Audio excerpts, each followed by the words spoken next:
Hey there, it's Action Jackson, and I want to talk to you today about why the perfect diet isn't enough. And you probably need a diet of the mind if you want to get the results that you're after.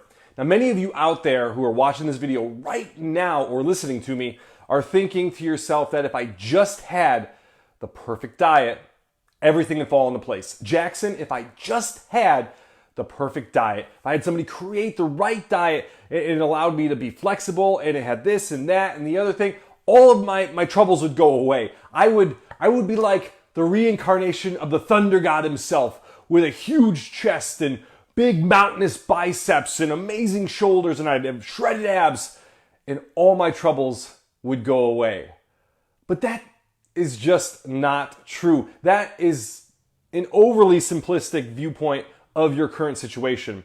Sure, your diet might not be exactly where it needs to be. Maybe you're cutting corners. Maybe you're finding that diets are just too restrictive. Maybe you're finding that you just don't have the quote unquote discipline or the willpower to stick to your diet. And that's why you think if you just get a better plan, you'd be more successful.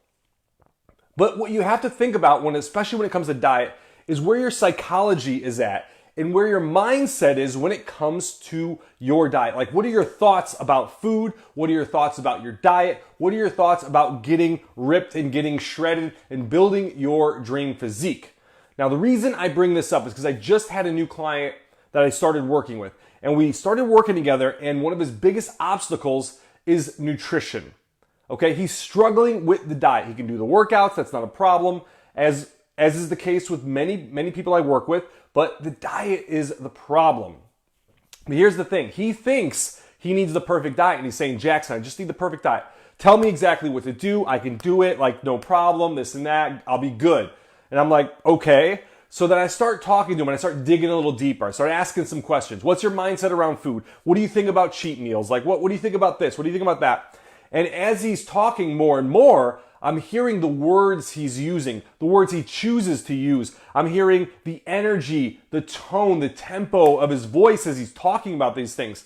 And he's saying things like, I love cheat days and cheat meals. I love them. I love food. He's like, oh my God, I just love eating like cakes and this and that and the other thing. And he's like, I hate, I could be really disciplined, but it really drives me nuts. Like, it really bothers me that I have to be so disciplined all the time, and it sucks. And he uses words like, I can't eat anything. And he kept using the phrase, I love food. And he just kept like talking and talking and talking. And the more I listened, the more I realized the guy's problem isn't his diet. And maybe this is the case for you if you're struggling with your diet. Maybe the problem isn't your diet. Okay, most of us know what we're supposed to eat. Let's get real. But it's the psychology around the food that is the most important thing.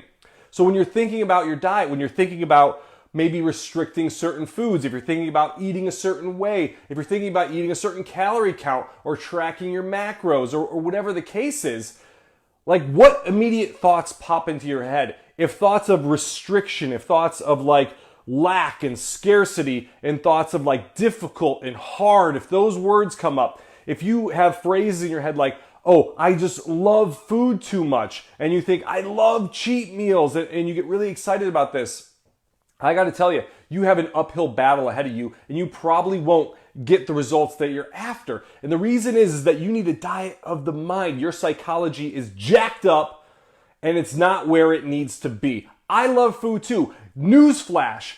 Everyone loves food. We're programmed in our DNA to love food. We need it to survive. I don't know anybody walking around the streets that's saying to themselves, Jackson, I just don't like food at all. You know what? I'm just going to give it up completely. No problem. I'm not eating ever again. Nobody's saying that. Everybody loves food to a certain extent. We need it to survive. It's like wired in our DNA, okay? So everybody loves food. Get off that excuse. But what I'm really trying to say is, like, it's your mindset. It's the way you think about it. It's your perspective on food. And if when you think about your diet, if you think about eating a certain number of calories and you think of all this negative side effects, then again, it's going to be like a white knuckle pushing a rock up a mountain kind of a battle for you with your diet, and you're never going to be able to stick to it long term. The reason I'm able to have cupcakes and pizza and do those things and able to shred body fat and stay so lean all year is because my mindset around food is much different than yours. I don't think of it as restrictive when I'm eating healthy. I don't think of it as like I'm missing out when I'm eating healthy. I don't think of any of that stuff. I think about my food as fuel for my body.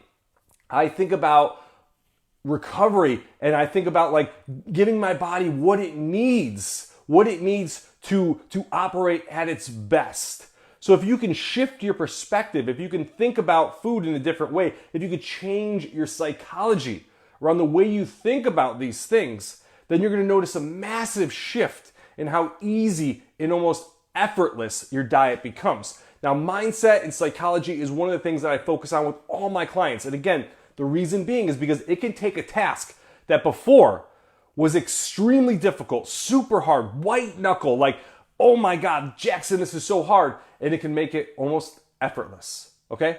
It's still not gonna be super easy, but almost effortless. You'll like fall into it. You'll get excited about it. It won't be as difficult. So, to sum up this video, if you're struggling with your diet, if you think you need the perfect diet, if you are like, you're just like, Jackson, I need a better diet, but you're living in a scarcity mindset and you have all these like terrible beliefs when it comes to food, and you think I love food, and you think like lack and scarcity and all these negative thoughts when it comes to eating healthy, I got to tell you, you don't need a perfect diet. It ain't going to help. You need to change your psychology. You need to change your thought process around food. And if you do that, if you can change things up here in the way you think about food, the way you eat and everything else is going to shift, and it's going to be regardless of the number of calories you're supposed to eat, regardless of what your diet plan is, regardless of any of that stuff. You're going to just make better food choices. You're going to fuel your body, and you're going to give your body what it needs